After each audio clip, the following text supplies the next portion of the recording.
നമസ്കാരം, റിയൽ വേൾഡിലേക്ക് സ്വാഗതം. ഇന്ന് നമ്മൾ പ്രോമിനൻറ്റ് തിങ്കേഴ്സ് ആൻഡ് സൈക്കോളജിസ്റ്റ് എന്ന കാറ്റഗറിയാണ് ഡിസ്കസ് ചെയ്യുന്നത്. പ്രോമിനൻറ്റ് തിങ്കേഴ്സ് ഒത്തിരി പേരുണ്ട്. തോണ്ടൈക്ക്, പാവലോ, സ്കിന്നർ, ബ്രൂണർ എക്സെട്ര. അപ്പോൾ ഇതിനകത്ത് നമ്മൾ കൂടുതലായിട്ട് ഇന്ന് ചർച്ച ചെയ്യുന്നത് തോണ്ടൈക്കിനെ കുറിച്ചിട്ടാണ്.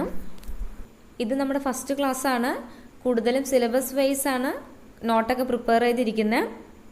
അപ്പോൾ നമുക്ക് ക്ലാസ്സിലേക്ക് പോവാം. തോണ്ടൈക്കിനെ കുറിച്ചിട്ടാണ് നമ്മളിന്ന് ഡിസ്കസ് ചെയ്യുന്നത്. തോണ്ടൈക്കിൻ്റെ മെയിൻ ആയിട്ടുള്ള കോൺട്രിബ്യൂഷൻസ് ആണ് ഞാനിവിടെ താഴെ എഴുതിയിരിക്കുന്നത്. First one is comparative psychology, learning. He was the pioneer of learning theory called connectionism. He contributed a much in the field of behaviorism and learning. He had a powerful impact on reinforcement theory and behavior analysis.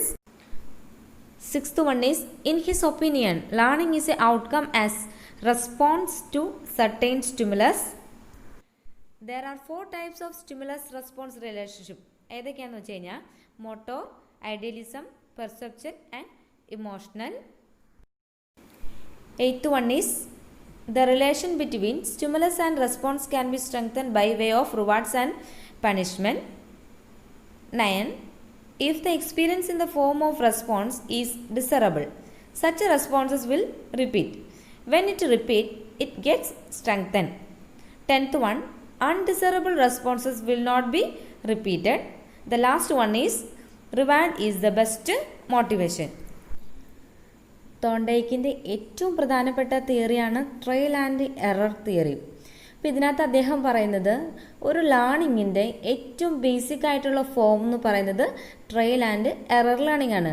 നമ്മളിപ്പോൾ ഒരു spelling പഠിക്കുമ്പോൾ അത് വീണ്ടും വീണ്ടും റിപ്പീറ്റായി പഠിച്ചാൽ മാത്രമാണ് നമുക്ക് ആ സ്പെല്ലിങ് തറായിട്ട് കിട്ടത്തുള്ളൂ. അപ്പോൾ അദ്ദേഹം അതാണ് പറയുന്നത്, ട്രയൽ ആൻഡ് എറർ. ട്രയൽ കൂടുന്നതനുസരിച്ച് എറർ കുറഞ്ഞു വരുമെന്ന്. According to Thorndike, the very basic form of learning is trial and error learning. Trial increases means error decreases. Learning becomes successful through repetition of trials and errors. Hence, he called repetition as the mother of all learning. ഇനി അദ്ദേഹം 3 ലോസിനെ കുറിച്ചിട്ട് പറയുന്നുണ്ട്. First one, theory of learning readiness, theory of learning exercise, theory of learning effect. First one is theory of learning readiness. അതായത് ഒരു ലേണറിന് നമുക്ക് പഠിക്കാനുള്ള interest ഉണ്ടായിരിക്കണം. അതായത് പഠിക്കാനായിട്ട് നമ്മൾ റെഡി ആയിരുന്നാൽ മാത്രമാണ് നമുക്ക് പഠിക്കാനായിട്ട് സാധിക്കുള്ളൂ.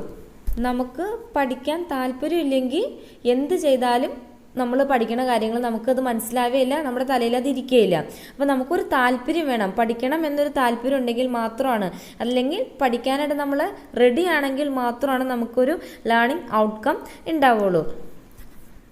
ഒരു പഴഞ്ചൊല്ലുണ്ട്, അതായത് ഉന്തി മരം കയറ്റിക്കഴിഞ്ഞാൽ മരം കയറൂല എന്ന്. അതായത് പഠിക്കാൻ താല്പര്യം ഉണ്ടെങ്കിൽ മാത്രമാണ് നമുക്ക് പഠിക്കാനായിട്ട് സാധിക്കുള്ളൂ. Learning becomes fruitful and successful only when the learner is ready for learning. Readiness is a mental requirement and a preparation to adapt a new behavior. Higher the amount of learning readiness, higher the learning outcome.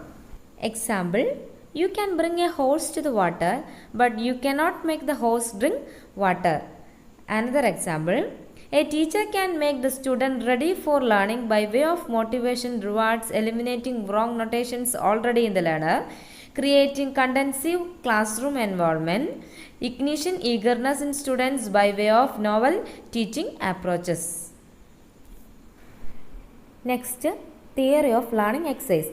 This law says that connection between the stimulus and response get strengthened with practice, and the same will be get weakened when practice is discontinued. So, exercise and practice is very important for learning. This has 2 parts, law of use and law of disuse. ഇപ്പോൾ ഇതിന് പറ്റിയൊരു നല്ലൊരു എക്സാമ്പിളാണ്, നമുക്ക് maths ഒക്കെ ചെയ്യുമ്പോൾ 2ൻ്റെ table എപ്പോൾ ചോദിച്ചാലും കിട്ടും. കാരണം നമ്മൾ കുഞ്ഞു ക്ലാസ് മുതൽ അത് നന്നായിട്ട് പഠിച്ച് നമ്മുടെ മനസ്സിൽ നല്ല തറവാക്കി വെച്ചിരിക്കുന്നതാണ്. പക്ഷെ ഒരു 18ൻ്റെയോ ഒരു 19ൻ്റെയോ ഒക്കെ ടേബിൾ ചോദിച്ചാലോ നമുക്കത് പെട്ടെന്ന് കിട്ടില്ല. കാരണം നമ്മളത് മനസ്സിൽ കണ്ടിന്യൂസ് ആയിട്ട് പഠിച്ച് തറാക്കി വെച്ചിട്ടില്ല. ഇതാണ് law of use and disuse എന്ന് പറയുന്നത്. When a practice is continued over a period and got desirable outcome, that practice will be strengthened. When a modifiable connection is made between a situation and a response, that connection strength is, other things being equal, increased. This is law of use. Next, law of disuse. If there is no modifiable connection between a situation and response during the length of time, that connection strength is decreased. Example, if you do not start a motorcycle for a long time and suddenly one day trying to start it, the chance of getting it start is relatively less because there was no connection over a long time. മൂന്നാമത്തെ തിയറിയാണ് theory of learning effect. The repetition of a behavior is based on the effect of the behavior. When a student completes all his assignments in time, the teacher praised him. For the student, it is a desirable, satisfying state of affairs.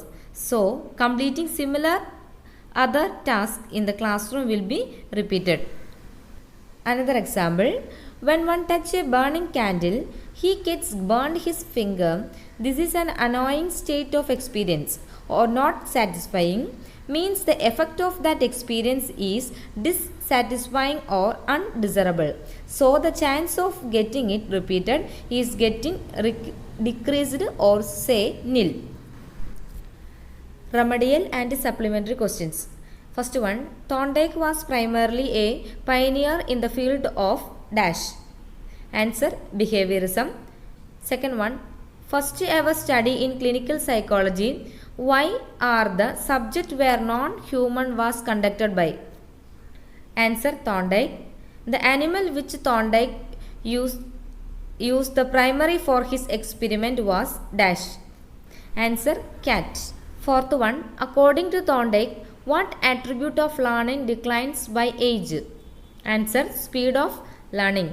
Fifth one, a student of your class very rarely uses the mathematical table of 18, so he doesn't remember it. Which law of Thorndike resemble it? Answer, law of disuse.